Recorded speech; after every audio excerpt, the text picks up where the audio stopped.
The history of Kremenchuk. The history of our town goes back to the ancient times. The official founding date is the year 1571, but there are reasons to consider Kremenchuk much older. Archaeological findings suggest that people lived here as early as the 12th century. There was a convenient river crossing over the Slavich at this place. That's why our ancestors settled down here. The town's history between the middle of the 16th and the middle of the 18th century was defined by the Cossacks. They stayed in the fortress and founded Kremenchuk as their winter base.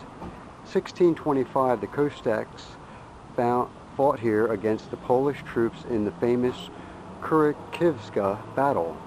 In the years 1661 to 1663, Kremenchuk was a station for the Cossack regiment of Kiriflo Andrievsky. Cherivsky and Moravsky Cossack regiments stayed here later.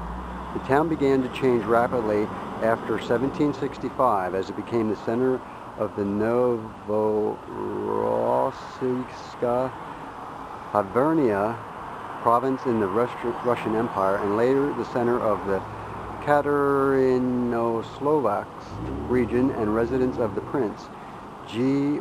Potemkin. In the 18th century, Kremenchuk started growing fast. Foundry, niterworks, shipyards, and piers were built at that time. The legendary Chumaksky Schloss, the way of the Chumaks, Ukrainian merchants and traders, led through the town. Kharkiv on the right bank of the Dnepro River became a Chumak capital, a center for soft trades and seasonal fairs. Culture and science boomed. The first music academy of the Russian Empire was founded in Kremenchuk. An orchestra with over 100 musicians was also established. Teachers and students were staging opera and even ballet performances.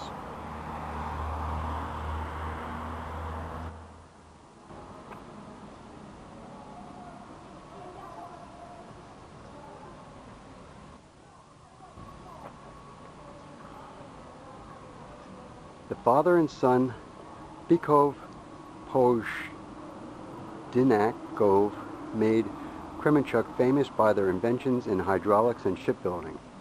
S. Romodanovsky was one of the first to design a submarine and diving equipment. Kremenchuk was a career starter for painters like Y. Holubovsky, V. Borovikovsky, P. Petroshev, and the philosopher Y. Koselsky. The founder of the country's epidemiology, Dr. D. Shaskovsky, began his career here. A Christian Orthodox saint, Reverend Jonah Kievsky and Kremenchuksky, was born in Kryvka. In 1798, Kremenchuk got its own coat of arms. After a Kremenchuk river port was opened in 1850 and a railway station in 1872, trade flourished, giving a boost to the industry. The key role played the processing branches, breweries, honey factories, rope yards, mills, distilleries, pulling mills, timber and tobacco industries. Even more important were the iron foundry, the Anders mechanical plant, and the railway carriage repair works. In 1899, Kremenchuk was the third in Ukraine to get its own town electric railway, the tram. In the left bank Ukraine of the late 19th and early 20th century, Kremenchuk was second only to Kharkiv by its population, the turnover of goods, and the sale of industrial potential. There were some 175 active businesses. This gave Professor Y. Janssen reasons to say about the importance of Kremenchuk. Quote, All along the Dnieper River between the rapids and the mouth of the Pripyat River, there's no more important trading place than Kremenchuk, end quote.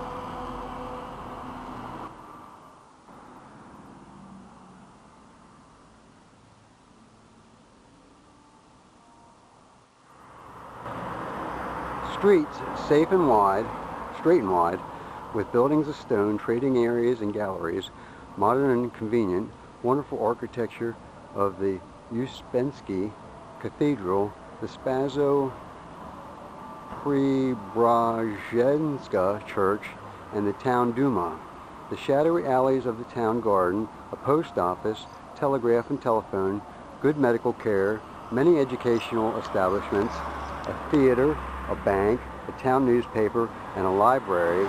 This all made positive impressions on the contemporaries.